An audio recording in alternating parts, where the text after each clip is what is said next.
नमस्कार साथियों। आज माध्यमिक शिक्षा बोर्ड 2024 की परीक्षा में जो विज्ञान साइंस सब्जेक्ट का पेपर हुआ था 3.25 घंटे का था, 80 नंबरों का पेपर था और बहुत ही आसान लेवल का प्रश्न पत्र आया था और उसके उत्तरों के सभी प्रश्नों के उत्तर जांचेंगे। वीडियो को शुरू से अंत तक देखें और अपना कोई बच्चा देख रहा है तो अपना आंकलन करें, कोई बेरोजगार अभ्यर्थी देख रहा है तो वो इन प्रश्नों पे ध्यान दें। यही प्रश्न आपकी परीक्षा में आते हैं। इसी तरीके से पहले प्रश्न की ओर चलते हैं। पहला प्रश्न है Fe plus H2O arrow Fe3O4 plus H2 में उपरोक्त अभिक्रिया में संतुलित समीकरण में Fe का गुणांक क्या है। यानी कह रहा है कि पहले इसको संतुलित करो। तो ये क्या है कि Fe के अणु यदि इधर 3 है उत्पाद में तो अभिकारक में भी 3 होंगे। ये हो गए। अब अपन को पूरे संतुलित करने की आवश्यकता नहीं है क्योंकि हमें पूछ रहा है केवल Fe का गुणांक। तो Fe को कितने से गुणा किया है हमने 3 से, तो अपना उत्तर क्या हो जाएगा 3। तो बहुत ही आसान प्रश्न था। अब अगले प्रश्न की ओर चलते हैं। अब ये जितने भी प्रश्न हैं मैंने पिछले 2-4 दिनों में यही बताए और वही के वही सेम टू सेम प्रश्न आ गए। तो आपको ऐसे ही पेपर में अच्छे नंबर लाने हैं तो DAV एजुकेशन से जुड़ें और अपने तैयारी को और बेहतर बनाएं, अपने परिणाम में सुधार करें। अगला प्रश्न है, देखते हैं दही में उपस्थित अम्ल कौन सा है। तो दही में उपस्थित अम्ल होता है लैक्टिक अम्ल। इसी की चर्चा हमने की थी। अगला प्रश्न है ऊष्मा के सबसे अच्छा चालक कौन है। तो ऊष्मा का सबसे अच्छा चालक जो इन 4 धातुएं दे रखी हैं, मरकरी, जिंक, लेड और कॉपर, इनमें से कॉपर अच्छी चालक धातु है। अगला प्रश्न है कीटोन में उपस्थित प्रक्रियात्मक समूह कौन सा है। कीटोन में उपस्थित प्रक्रियात्मक समूह कौन सा है। तो इनमें कीटोन में उपस्थित प्रक्रियात्मक समूह कौन सा है, तो ये जो दे रखा है इसको कहते हैं कीटोन। तो अपना उत्तर होगा ब। अगले प्रश्न की ओर चलते हैं। अगला प्रश्न क्या कह रहा है, मानव में हृदय एक तंत्र का भाग है जो किससे संबंधित होता है। तो हृदय किससे संबंधित होता है, परिसंचरण से। खून को इधर से उधर और शुद्धिकरण का काम करता है, तो ये परिसंचरण का काम हो गया। अगला प्रश्न है पर्ण में छिद्रों के खुलने और बंद होने की कार्य किसके द्वारा होता है। तो ये काम होता है द्वार कोशिकाओं से। और इसी से संबंधित एक आगे और प्रश्न आएगा। इस बार माध्यमिक शिक्षा बोर्ड के पेपर से ही 2-3 प्रश्नों के उत्तर और उत्तर का प्रश्न दे रखा है अलग अलग तरीके से बनाकर। तो ये भी बच्चों के लिए बहुत लाभदायक था। अगला प्रश्न, कौन सी अंतःस्रावी ग्रंथि सभी अंगों में वृद्धि प्रेरित करती है। तो ये होती है पीयूष ग्रंथि का काम होता है वृद्धि करना। अगला प्रश्न है एक पुष्प में पुंकेसर और स्त्रीकेसर दोनों उपस्थित होने उस पुष्प को क्या कहते हैं। तो यदि पुंकेसर है तो उसको क्या कहते हैं, एक ही इनमें पुंकेसर और स्त्रीकेसर में से एक हो तो उसे एकलिंगी कहते हैं और दोनों हो तो उसे कहते हैं उभयलिंगी। तो ये उत्तर होगा स, उभयलिंगी। अगला प्रश्न, पुरुष में लिंग गुणसूत्र कौन सा होता है। तो पुरुष में तो होते हैं XY, यही मादा होती तो मादा में होता है XX। तो अपना प्रश्न का उत्तर पुरुष का पूछा है तो ब होगा XY। अगले प्रश्न, एक व्यक्ति समतल दर्पण से 3 मीटर दूर खड़ा है तो व्यक्ति और उस प्रतिबिंब के बीच की दूरी दर्पण है, इससे कोई व्यक्ति 3 सेंटीमीटर दूर खड़ा है। तो समतल दर्पण की एक कंडीशन होती है कि उतनी ही दूरी पर प्रतिबिंब बनाता है। तो 3 मीटर की दूरी पर ये खड़ा है, 3 ही अंदर दूर दिखेगा। तो कुल अब अगला प्रश्न पूछ रहा है कि ये व्यक्ति था और प्रतिबिंब के बीच की दूरी, प्रतिबिंब यहाँ बन रहा है, यहाँ से यहाँ तक के बीच की दूरी कितनी होगी 6। तो इसका उत्तर क्या हो जाएगा 6 मीटर। चलते हैं अगले प्रश्न की ओर। प्रकाश अपवर्तन की घटना में साइन I बराबर A दे रखा है, साइन R बराबर B दे रखा है, अपवर्तनांक पूछा है। तो हम जानते हैं कि अपवर्तनांक म्यू बराबर तो होता है साइन I बटे साइन R, जो अपवर्तन का दूसरा नियम है जिसे स्नेल का नियम भी कहते हैं। अब ये क्या बोल रहा है कि साइन I का मान हमें दे रखा है I, तो यानी म्यू की जगह म्यू बराबर की जगह बराबर साइन I की जगह क्या लिख सकते हैं हम A, बट्टा की जगह बट्टा साइन R की जगह क्या लिख सकते हैं B। अब म्यू बराबर A बट्टा B कौन से ऑप्शन में दिख रहा है, तो स ऑप्शन में, ये उत्तर हो जाएगा अपना। अगले प्रश्न की ओर चलते हैं। अग्रिम सूर्योदय और विलंबित सूर्यास्त का कारण क्या होता है? ये वायुमंडलीय अपवर्तन की घटना है, तो अपना उत्तर हो जाएगा ब। अगले प्रश्न की ओर चलते हैं। प्रश्न था, दिए गए त्रिभुजाकार चित्र में विचलन कोण क्या है? विचलन कोण होता है कि आपतित किरण और निर्गत किरण के मध्य जो कोण बनता है, यानी ये कोण पूछा है। इसका नाम दे रखा है हमें एक्स, तो विचलन कोण कौन सा हो गया? उत्तर हो गया स एक्स। चलते हैं अगले प्रश्न की ओर। विद्युत उपकरणों में भूसंपर्क तार अर्थ का उपयोग किया जाता है। तो भूसंपर्क की तार हम किस लिए लगाते हैं? कि सुरक्षा उपाय के रूप में हम काम में लेते हैं। अगले प्रश्न की ओर चलते हैं। धारावाही चालक के दक्षिण हस्त अंगुष्ठ नियम में अंगूठा क्या दर्शाता है? तो दक्षिण हस्त अंगुष्ठ नियम ये कहता है कि यदि किसी चालक तार को इस प्रकार पकड़े कि अपना अंगूठा धारा की दिशा को दर्शाए और मुड़ी हुई अंगुलियां चुंबकीय क्षेत्र को दर्शाती हैं, ये बात कहता है दक्षिण हस्त अंगुष्ठ नियम। अब अपन को यही पूछ रहा है अंगूठा क्या करता क्या है? तो धारा की दिशा को बताता है, तो अपना उत्तर हो जाएगा स विद्युत धारा की दिशा। अगले प्रश्न की ओर चलते हैं। अगला प्रश्न कह रहा है, लेड नाइट्रेट के ऊष्मीय वियोजन में प्राप्त नाइट्रोजन युक्त गैस का क्या नाम है? तो नाइट्रोजन युक्त गैस जो बनती है वो होती है NO2, जिसका नाम क्या हो गया? Nitrogen dioxide. नाइट्रोजन डाइऑक्साइड, तो अपना उत्तर क्या हो जाएगा? Nitrogen dioxide. गैस का नाम बताना था तो नाइट्रोजन डाइऑक्साइड लिखना था। अगले प्रश्न की ओर चलते हैं। अगला प्रश्न कह रहा है कि HCl की वियोजन में प्राप्त ऋणायन का नाम। तो HCl यदि कोई है और उसको वियोजित कर रहे हैं विद्युत धारा की प्रेजेंस में, तो ये अपने आयनों में टूट जाता है H+ और Cl-। अब ये हमें ये पूछ रहा है कि ऋणायन कौन सा है? तो Cl है माइनस, ये अपना उत्तर हो जाएगा। अगले प्रश्न की ओर चलते हैं। अगला प्रश्न क्या कह रहा है? C3H8 के अणु में उपस्थित सहसंयोजक आबंधों की संख्या बताइए। ये प्रश्न एक बार पहले भी विगत परीक्षा में बोर्ड द्वारा पूछा गया है। तो पहले तो इसकी खुली संरचना बनाते हैं, फिर देखते हैं। 3 कार्बन 1 2 3, 8 हाइड्रोजन है, तो यानी ये अब इनको दिख रहा है कि एल्केन का सूत्र है। एल्केन का सूत्र होता है CnH2n+2। उसके अकॉर्डिंग दिख रहा है कि ये एल्केन है, तो यानी कार्बन कार्बन के मध्य सिंगल बॉन्ड है।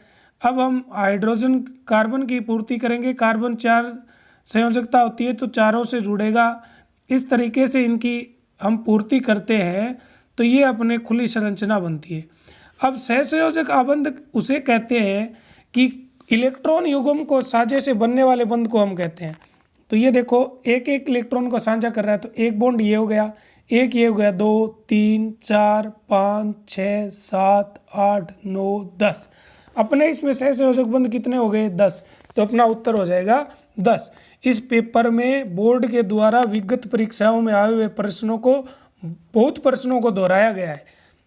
तो अब अगले प्रश्न की ओर चलते हैं। कृत्रिम वृक्क नाइट्रोजन अपशिष्ट उत्पादकों को रुधिर से खालिस्तान द्वारा निकालने की एक युक्ति है, इसको कहते हैं अपहरण, जिसे कहते हैं डायलिसिस। अगला प्रश्न, 2 तंत्रिका कोशिकाओं के मध्य खालिस्तान को क्या कहते हैं? इसे कहते हैं सिनेप्स। ये प्रश्न बहुत बार मैंने पेपर में दिया है और वो का वो आ गया। अगला प्रश्न, प्रतिबिंब की ऊंचाई यानी H' बट्टे बिंब की ऊंचाई H का अनुपात क्या कहलाता है? M। गोलीय दर्पण का हिंदी में लिखना है, इसे हिंदी में क्या कहते हैं? आवर्धन। अगले प्रश्न की ओर चलते हैं। दीर्घ दृष्टि दोष, दीर्घ का अर्थ होता है दूर। दूर दृष्टि दोष के निवारण में किसका काम में लेते हैं? तो अपना कंफ्यूज होते हैं कि हम अवतल लें या उत्तल लें।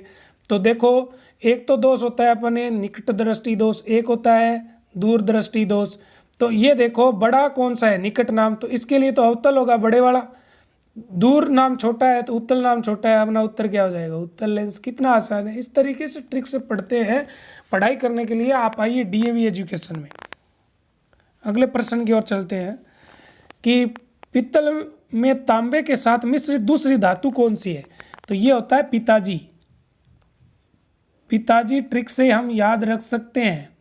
पी का अर्थ पित्तल, ता का अर्थ तांबा। अब पूछा है कौन सी धातु रहेगी? जी का अर्थ जिंक। अपना उत्तर क्या हो जाएगा? जिंक। इसी तरीके से ट्रिक से पढ़ने के लिए आप विजिट कीजिएगा DAV एजुकेशन में। अगला प्रश्न, सल्फर, ब्रोमीन, आयोडीन में से चयन करके द्रव्य अधातु पूछ रहा है।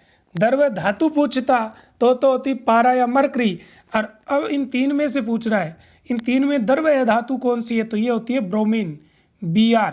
तो अपना उत्तर हो जाएगा ब्रोमीन। अगले प्रश्न की ओर चलते हैं। ये दे रखा है और इसका UPSC नाम पूछा है, CH3C ट्रिपल बॉन्ड CH। तो देखो पहले हमें लंबी श्रृंखला का चयन करना है कार्बन से निर्मित, ये कर ली। फिर देखो हम क्रमांक वहाँ से देते हैं, या कोई प्रतिस्थापी जुड़ा हो या फिर डबल बॉन्ड या ट्रिपल बॉन्ड को कम अंक मिल रहे हो, तो इधर से 1 नंबर पे ही आ रहा है, तो 1, 2 और 3। इसको लिखने के अलग अलग तरीके हैं। एक तो ये लिख सकते हैं कि कितने कार्बन है, 3, तो इसको ऐसे लिख सकते हैं प्रोप। फिर कितने नंबर पर आइन है, यानी ट्रिपल बॉन्ड है 1 नंबर पर, तो प्रोप 1 आइन, ऐसे लिख सकते हैं। एक इसको सीधा लिख सकते हैं कि इसमें 1, 2, 3 लगाने की ज़रूरत नहीं है, सीधे ही 1 नंबर पे ही है, तो सीधा लिख सकते हैं 1, 2, 3 कार्बन है, तो इसको लिख सकते हैं प्रोप और प्लस आइन, यानी क्या बन गया, प्रोपाइन। इस तरीके से भी लिख सकते हैं। 1 प्रोपाइन लिखते हैं तो भी सही होता है। इस तरीके से इसका नामकरण किया जा सकता है। अगला प्रश्न, रेजिन गोंद पादप के किस भाग से होता है, तो ये तना, पत्ती, इनसे प्राप्त होता है, छाल से, इनसे ये प्राप्त होता है। अगले प्रश्न की ओर चलते हैं। मस्तिष्क का कौन सा भाग रक्तदाब यानी BP, रक्तदाब का अर्थ है BP, लाराना, वमन यानी उल्टी का नियंत्रण कौन करता है। ये सभी क्रियाएं कौन सी है, अनैच्छिक क्रियाएं हैं, और अनैच्छिक क्रियाओं को नियंत्रित करने वाला होता है मेडुला ओब्लुगेटा। तो इसका उत्तर होगा मेडुला ओब्लुगेटा। अगले प्रश्न की ओर, संक्रामक रोगों के नाम, जो एक दूसरे से फैलते हैं वैसे संक्रामक रोग कौन से हैं, तो ये होते हैं टाइफाइड, TB, कुष्ठ रोग, टिटनस, ये लिख सकते हैं हम। जैसे और भी हैजा, इनमें से जो भी 2 लिखने थे कोई 2 लिख सकते हैं। अगला प्रश्न, मेंडल के लक्षणों की वंशागति नियम के प्रयोग में F2PD में प्राप्त पौधे में बोने पौधे का अनुपात पूछा है। F2PD यानी ये पूछ रहा है पृथक्करण का नियम। पृथक्करण के नियम में लक्षण प्रारूप अनुपात निकालते हैं, आता है 3:1। अब पहला होता है, ये तो होता है लंबे पौधे के लिए, दूसरा होता है ये बोने पौधे के लिए। तो बोने पौधे का या तो हमें अनुपात बताना है या फिर प्रतिशत में बताना है। तो अनुपात तो होगा तो 1 होगा, और प्रतिशत लिखोगे तो 4 में से 1 आया तो 1/4 × 100, इस तरीके से प्रतिशत निकालोगे तो वो आएगा 25%। इनमें से उत्तर जो किया है वो सही है। अगले प्रश्न की ओर चलते हैं। गोलीय लेंस के लिए बिंब दूरी u और प्रतिबिंब दूरी v, फोकस दूरी f के मध्य संबंध बताइए। तो गोलीय लेंस के बारे में पूछा है, तो 1/f बराबर 1/v - 1/u होगा। ये अपना उत्तर होगा। जिसने ये किया है उसका सही है। अगले प्रश्न की ओर चलते हैं। नेत्र का कौन सा भाग पुतली के साइज को नियंत्रित करता है, यह होती है परितारिका, और परितारिका को ही कहते हैं, दूसरा नाम है आइरिस। तो ये उत्तर हो जाएगा। अगला प्रश्न, पारितंत्र में उपभोक्ता का एक उदाहरण है। उपभोक्ता यानी पहले नीचे जो घास है उनको खाने वाले जो भी जीव है उनमें से एक लिख सकते हैं, जैसे बकरी है, गाय है, इस तरीके से कुछ भी हम लिख देंगे जो पेड़ पौधों को खाते हैं। अगला प्रश्न, N2CO3 + 2HCl खालिस्तान H2CO2 ये बन रहा है, x की जगह क्या बनेगा, तो x की जगह बनेगा NaCl। अब NaCl इसको संतुलित करेंगे तो यहाँ 2 आएगा, क्योंकि पहले 2 है Na के, Cl के भी 2 हैं, इस तरीके से यहाँ आएगा 2NaCl। अब अगला पूछ रहा है कि रासायनिक नाम क्या है। NaCl का नाम होता है, N को क्या कहते हैं, सोडियम, और Cl को क्या कहते हैं, क्लोराइड। तो ये उत्तर तो होगा अपना सोडियम है क्लोराइड। फिर दूसरा था कि इसका सूत्र लिखो, तो सोडियम क्लोराइड का सूत्र होता है NaCl। अब अपन को ये नहीं पूछा, X यौगिक का नाम पूछा है, तो X यौगिक का नाम क्या हो गया, सोडियम क्लोराइड, सूत्र क्या हो गया, NaCl। अब X की जगह ये संतुलित करा हुआ पूछ रहा है तो 2NaCl, इस तरीके से इसको लिख सकते हैं। अगले प्रश्न की ओर चलते हैं। धातुएं विद्युत की सुचालक होती हैं। जी हाँ, ये उपरोक्त कथन के प्रयोगशाला परीक्षण, ये चित्र के द्वारा अपने किताब में दिया हुआ है, वो चित्र बनाना था। अगले प्रश्न की ओर चलते हैं। जल की उपस्थिति में मेल कपड़े पर साबुन बनाने का कपड़ा साफ क्यों हो जाता है, कारण बताइए। क्योंकि उसमें देखो हम देखते हैं कि जलरागी और जल विरागी सिरे होते हैं। जो मेल के अंदर क्या है कि घुलनशील होते हैं, वो जलरागी कहलाते हैं, वो उसमें घुल जाते हैं और फिर हम उसको पानी के द्वारा साफ कर सकते हैं। इस तरीके से मिसेल का निर्माण होता है और कपड़े की धुलाई के द्वारा उसका मैल अलग निकल जाता है और कपड़ा साफ हो जाता है। अगले प्रश्न की ओर चलते हैं। अगला प्रश्न है एथीन। देखो ये प्रश्न विगत परीक्षाओं में पूछा था, एथेन पूछा था, इस बार एथीन पूछ लिया। तो पहले तो एथीन की खुली संरचना क्या होती है, वो होती है CH2 डबल बॉन्ड CH2। अब अपन को पूछ रहा है इलेक्ट्रॉन बिंदु संरचना, तो यानी 2 कार्बन बनाएंगे और फिर अब देखो कार्बन की संयोजकता पूर्ण करेंगे। कार्बन 4 संयोजकता इसकी 4 होती है, तो 4 अन्य का तत्वों से जुड़ेगा। तो इधर डबल बॉन्ड है यानी 2 इलेक्ट्रॉन इधर दर्शा देंगे हम, और 1 इलेक्ट्रॉन यहाँ दर्शा दिया, 1 इधर दर्शा दिया, 4 दर्शा दिए, ऐसे ही इसके दर्शा देंगे 4। अब क्या जुड़े हुए हैं, इससे 2 हाइड्रोजन जुड़े हुए हैं, तो 2 हाइड्रोजन यहाँ लिख देंगे। उनके पास होता है 1 इलेक्ट्रॉन, और इससे 2 हाइड्रोजन जुड़े हुए हैं, तो 2 हाइड्रोजन लिख देंगे। इनके पास 1 इलेक्ट्रॉन होता है। अब इनको क्या है कि इस तरीके से राउंड अप, 1 हाइड्रोजन का 1 कार्बन का ले लेंगे, इधर 1 हाइड्रोजन 1 कार्बन का ले लेंगे, इधर 1 हाइड्रोजन 1 कार्बन का ले लेंगे। इस तरीके से इनको कर दिया। अब कार्बन के 4 अपने पास थे, 2 इनसे उधारे ले लिए, 4 इसके पास थे और 2 इससे उधारे ले लिए। इस तरीके से ये 8 को इलेक्ट्रॉन को अंदर दर्शा देंगे, इन 8 को इस तरीके से अंदर दर्शा देंगे। ये इलेक्ट्रॉन बिंदु संरचना हो जाएगी एथीन की। अब इस तरीके से चलते हैं अगले प्रश्न की ओर। गर्भ निरोधक की 2 विधियों को समझाइए। तो जैसे कॉपर टी हो गई और कॉन्डोम हो गया, इस तरीके से कोई 2 गर्भ निरोधक युक्तियाँ लिख सकते हैं। अगले प्रश्न की ओर चलते हैं। शुद्ध लंबे बड़े टी बड़ा टी, शुद्ध बोना छोटा टी छोटे टी पौधे में F2PD तक के लक्षणों के वंशागति को दर्शाने वाले आरेख बनाइए। तो ये क्या पूछ रहा है, पृथक्करण का नियम पूछ रहा है। यदि किसी ने इसमें पृथक्करण का नियम जो पूरा आरेख के द्वारा लंबा बड़ा टी छोटे टी के मध्य क्रॉस करवाया, इनके युग्मकों के द्वारा बड़ा टी छोटे टी यहाँ युग्मक लिखना है, यहाँ संकरण करवाना है, फिर इस तरीके से करवाना है। जो F1PD आएंगी उस F1PD का दोबारा संकरण करवाना है, तब F2PD बनेगी। वहाँ तक का ये पाई चार्ट बनाना था। जिसने ये इस तरीके से बनाया है उसका सही है। अगले प्रश्न की ओर चलते हैं। अगला प्रश्न है कि 10 ओम प्रतिरोध, इसका मतलब आर का मान क्या है, 10 ओम। ओम किसका मात्रक होता है, प्रतिरोध का, तो यानी आर का मान 3 एम्पियर, यानी आई का मान क्या दे रखा है हमें, 3 एम्पियर। 2 सेकंड यानी टी का मान क्या हो गया, 2 सेकंड प्रवाहित हो रहा है। तो कुंडली में उत्पन्न ऊष्मा H बराबर क्या होता है, सूत्र होता है अपना I²RT, क्योंकि ऊष्मा पूछी है, H पूछा है, अब मान रख देंगे। I की जगह कितना मान है, 3 का क्या करेंगे स्क्वायर, इंटू आर की जगह कितना है अपना 10, इंटू टी की जगह 2। अब इनको गुणा करेंगे, 3 का स्क्वायर यानी 9 इंटू 10 इंटू 2, तो 10 को 2 से गुणा किया 20, 20 को 9 से गुणा किया 180। इसका उत्तर आ जाएगा 180, और आगे ऊष्मा का मात्रक लगाना था जूल। इस तरीके से ये अपना उत्तर सही हो जाएगा। अगले प्रश्न की ओर चलते हैं। ये क्या बोल रहा है, निम्न परिपथ में चित्र ए यहाँ बिंदु है और बी यहाँ बिंदु है के मध्य तुल्य प्रतिरोध पूछ रहा है। तो देखो ये दोनों पहले किस में दे रखे हैं, श्रेणी क्रम में, तो इनका तुल्य प्रतिरोध निकालेंगे। इन दोनों का तुल्य प्रतिरोध निकालेंगे तो यहाँ आएगा 6 ओम। अब ये 6 ओम और ये 6 ओम दोनों ये किस में है, समांतर क्रम में। इनका समांतर क्रम के तुल्य प्रतिरोध 1/6 प्लस 1/6 से निकालेंगे।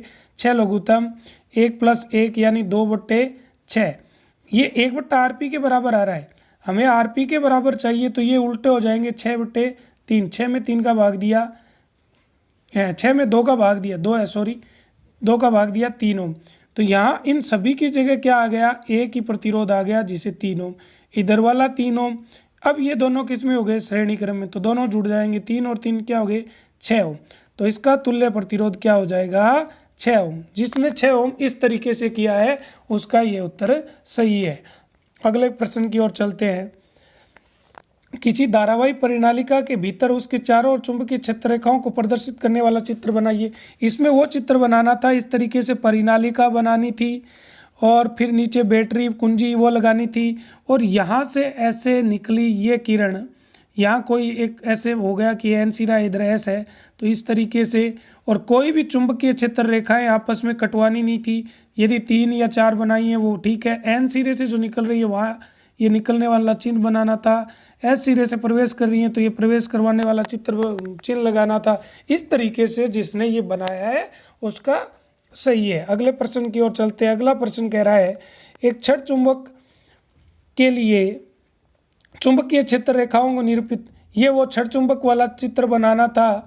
एक छड़ चुंबक लेनी थी और उसके चारों ओर चुंबकीय क्षेत्र रेखाएं, इधर एन सिरा हो गया, एस सिरा हो गया, इस तरीके से धारा प्रवाहित होने वाली चुंबकीय क्षेत्र रेखा दिखानी चाहिए। एन से निकल रही थी, एस में प्रवेश कर रही थी, इस तरीके का चित्र अपन को बनाना था।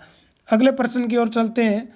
कचरा निपटान की समस्या को कम करने के 2 तरीकों को समझाइए। तो कचरे निपटान की समस्या यानी जो कचरा फैला रहे हैं उसको कम कैसे किया जा सकता है।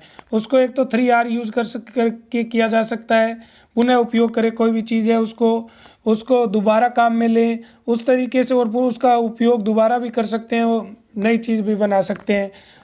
और काम कर सकते हैं कि प्लास्टिक का उपयोग कम से कम करें, प्रदूषण वाली चीज़ों का उपयोग कम करें। इस तरीके से कोई भी 2 तरीके लिख सकते हैं आम जीवन में से। अगला प्रश्न था आहार श्रृंखला के विभिन्न पोष स्तरों को संक्षिप्त में, ये पोष स्तर थे ना, प्रथम पोष स्तर, द्वितीय पोष स्तर, तृतीय पोष स्तर, उनको वर्णन के द्वारा करना है। अगले प्रश्न की ओर चलते हैं। प्लास्टर ऑफ पेरिस का रासायनिक सूत्र क्या होगा। तो प्लास्टर ऑफ पेरिस का रासायनिक सूत्र होता है CaSO4.2H2। ये उत्तर अपन को करना था। फिर अगला प्रश्न क्या बोल रहा है, इसका यही उत्तर है। अगला है जल मिलाने पर प्लास्टर ऑफ पेरिस कठोर हो जाता है, जी हो जाता है, तो इसकी उपयुक्त रासायनिक समीकरण देकर समझाइए। तो ये लिखने की थी कि CaSO4.2H2O और एरो प्लस डेड H2O और जुड़ेंगे तो तीर का निशान आगे लिखेंगे CaSO4.2H2, ये चीज़ लिखनी थी, ये इसका उत्तर हो जाएगा। अगले प्रश्न की ओर चलते हैं कि बेकिंग सोडे का रासायनिक नाम पूछा है, इस बार सूत्र नहीं पूछा है। तो इसका नाम क्या होगा, सोडियम पहले तो इसका सूत्र क्या होता है NaHCO3, तो नाम क्या हो गया, सोडियम हाइड्रोजन और कार्बोनेट, ये इसका नाम हो जाएगा। अगला प्रश्न चलते हैं अगले प्रश्न की ओर। अनैच्छिक क्रियाएं मस्तिष्क के कौन से भाग में नियंत्रित होती है। यही देखो प्रश्न पहले भी आ चुका है कि जैसे वोमन दे रखा था, हमें लार आना दे रखा था, बीपी दे रखी थी, वो कहाँ से नियंत्रित होती है, इस तरीके से पूछ रखा था। वहाँ उत्तर था मेडुला ऑब्लिंगेटा। तो वो सभी क्रियाएं क्या है, अनैच्छिक क्रियाएं। यहाँ यही पूछा है अनैच्छिक क्रियाओं का नियंत्रण कौन करता है। तो ये देखो कितना बोनस का प्रश्न था, यहाँ उस प्रश्न का उत्तर आ रहा है, तो इसका भी वही होगा मेडुला ऑब्लिंगेटा। अगला है वृषण से स्रावित हार्मोन का नाम। तो वृषण से स्रावित हार्मोन होता है टेस्टोस्टेरोन। उनके कार्य तो द्वितीय लैंगिक लक्षणों में नियंत्रण करने का काम करता है। जो द्वितीय लैंगिक लक्षण आते हैं वो इन्हीं के द्वारा आते हैं, शुक्राणुओं का निर्माण करता है। इस तरीके से हम कर देंगे। अगला प्रश्न है कि मानव में नर जनन तंत्र का नामांकित चित्र या मादा जनन तंत्र का एक नामांकित चित्र बनाना था। अगले प्रश्न की ओर चलते हैं। अगला प्रश्न क्या कह रहा है, विद्युत विभवांतर को परिभाषित कीजिए। तो विभवांतर क्या होता है कि एकांक धनावेश को अनंत से विद्युत क्षेत्र के किसी बिंदु तक लाने में विद्युत क्षेत्र के विरुद्ध किया गया कार्य विद्युत विभवांतर कहलाता है। ये तो विभव होती है, ये अभी जो परिभाषा बताई है मैंने वो तो होती है विभव। अब पूछ क्या रहा है अपन को, विभवांतर और विभव में इतना ही अंतर है। विभव में तो एकांक धनावेश को अनंत से लाते हैं और विभवांतर में विद्युत क्षेत्र के ही एक बिंदु से दूसरे बिंदु तक ले जाते हैं। वैसे भी लिख सकते हैं, और विभव की इसलिए बताई थी मैंने क्योंकि 2 विभवों के मध्य के अंतर को विभवांतर कहते हैं। तो विभव की परिभाषा लिख के वो भी बात लिख सकते थे, इस तरीके से वो बताया मैंने। इसका ऐसा ही मात्रक भी लिखिए। तो विभवांतर का ऐसा ही मात्रक होता है वोल्ट। अब अगला प्रश्न, विद्युत विभवांतर के मापने के लिए कौन सा यंत्र काम में लेते हैं। तो विभव को मापने के लिए यंत्र काम में लेते हैं वोल्ट मीटर। अब अगला प्रश्न, इस परिपथ में किस क्रम में लगाते हैं। तो इसको लगाते हैं हमें समांतर क्रम में। अगला प्रश्न, ओम के नियम से विभव और धारा के मध्य ग्राफ। तो इस तरीके से पैमाना लेते हुए एक तरफ V लेना, विभव एक तरफ धारा लेना, और यहाँ से एक सीधी रेखा के द्वारा पॉइंटों के द्वारा दर्शाना था। इस तरीके से ये सत्यापित कर देना था। अगले प्रश्न की ओर चलते हैं। अगला प्रश्न क्या कह रहा है, विद्युत प्रतिरोध को परिभाषित कीजिए। तो प्रतिरोध होता है विद्युत धारा के मार्ग में जो बाधा डालता है उसे प्रतिरोध कहते हैं। इसका ऐसा ही मात्रक होता है ओम, जिसका सिंबल होता है इस तरीके से। अगला प्रश्न, विद्युत धारा के मापन के लिए। विद्युत धारा को कौन मापता है? तो विद्युत धारा को मापने वाला यंत्र होता है एमीटर। अब अगला पूछ रहा है कि परिपथ में किस क्रम में जोड़ते हैं? तो एमीटर को क्रम में जोड़ते हैं हम श्रेणी क्रम में। तो इसका उत्तर हो जाएगा श्रेणी क्रम। अगला प्रश्न, ओम के नियम को प्रायोगिक अध्ययन के लिए नामांकित परिपथ का चित्र बनाइए। ये एक जो दे रखा है हमें डायग्राम बुक में, ओम के नियम का सत्यापन वो चित्र वाला बनाना था। अगले प्रश्न की ओर चलते हैं। अगला प्रश्न है, कोयले के दहन से प्राप्त गैस का नाम बताइए। तो कोयला यानी C+O2 दहन होगा तो ऑक्सीजन की उपस्थिति में होगा। उत्तर क्या आ गया? CO2 का नाम बताना था, तो कार्बन डाइऑक्साइड। अगले प्रश्न की ओर चलते हैं। अगला प्रश्न कह रहा है, कॉपर ऑक्साइड यानी CuO प्लस हाइड्रोजन यानी H2, एरो कॉपर यानी Cu प्लस जल यानी H2O, इसकी संतुलित रासायनिक समीकरण लिखिए। तो ये समीकरण लिखनी थी, ये अपने आप ही संतुलित है। अगला था, कॉपर ऑक्साइड में उपचयन के प्रदर्शन के लिए व्यवस्थित, ये चित्र बनाना था, अपनी बुक में दे रखा है वो। अगला प्रश्न, अपचयन को परिभाषित कीजिए। तो अपचयन की परिभाषा लिखनी थी कि हाइड्रोजन की वृद्धि और ऑक्सीजन की कमी हो उसे अपचयन कहते हैं। अगला था कि आयरन और copper sulphate, arrow iron sulphate plus copper, उपरोक्त शब्द समीकरण को संतुलित समीकरण लिखिए। तो आयरन को क्या कहते हैं हम? Fe प्लस कॉपर सल्फेट यानी CuSO4, एरो आयरन सल्फेट यानी FeSO4 प्लस कॉपर Cu, ये समीकरण लिखनी थी। इसका उत्तर हो जाएगा। अगला प्रश्न था, कॉपर सल्फेट के विलयन में डूबे लोहे की कीलों को अभिक्रिया के प्रदर्शन के लिए व्यवस्थित उपकरण को चित्रित कीजिए। तो ये चित्र द्वारा बनाना है, आपने दिया हुआ है। अगला प्रश्न, प्रकाश संश्लेषण के प्रक्रम में होने वाली घटनाएं, ये 3 घटनाएं होती है, वो 3 घटनाएं लिखनी थी। अनुप्रस्थ काट क्षेत्रफल का चित्र बनाना था पत्ती का, इस तरीके से अनुप्रस्थ काट क्षेत्रफल का चित्र दिया हुआ है, वो बनाना था। अगले प्रश्न, पत्तियों में रंध्रों के खुलने और बंद होने की प्रक्रिया को समझाइए कि कब बंद होते हैं रंध्र और कब खुलते हैं, वो चित्र भी बनाने थे। अगला प्रश्न वही है और उसका वर्णन भी करना था। अगले प्रश्न की ओर चलते हैं। गोलीय दर्पण किसे कहते हैं? तो गोलीय दर्पण किसे कहते हैं कि यदि हम कांच के एक तरफ पॉलिश कर देते हैं तो वो दर्पण बन जाता है। और ये गोलीय दर्पण 2 प्रकार के होते हैं, अवतल दर्पण, उल्तल दर्पण, केवल अपने परिभाषा देनी थी। अगला, गोलीय दर्पण को के ध्रुव को परिभाषित कीजिए। यहाँ जो केंद्र में होता है उस ध्रुव कहते हैं, उसकी परिभाषा में लिखनी थी। अगला प्रश्न है, यदि एक लेंस की क्षमता +4D है तो उसकी फोकस दूरी ज्ञात कीजिए। तो लेंस की क्षमता P बराबर होता है 1/f। अब P की जगह अपन को मान दे रखा है 4, तो बराबर 1/f।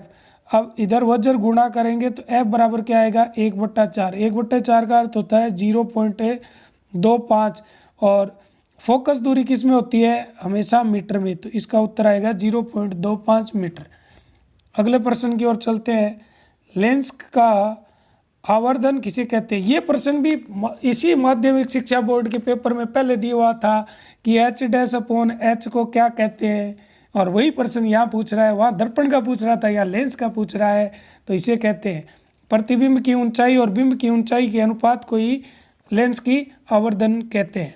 अगला, लेंस के मुख्य अक्ष को परिभाषित कीजिए। मुख्य अक्ष की परिभाषा लिखनी थी। गोलीय दर्पण की वक्रता त्रिज्या 14 सेमी है तो उसकी फोकस दूरी ज्ञात कीजिए। तो वक्रता त्रिज्या R और 2f में एक संबंध होता है, R बराबर 2f। तो इसके अनुसार वक्रता त्रिज्या R का मान 14 दे रखा है, बराबर 2f। f का मान ज्ञात करना है, 2 गुणा में आगे जाके भाग में, तो 14/2। 14 में 2 का भाग देंगे 7, और 7 सेंटीमीटर फोकस दूरी अपनी आ जाएगी।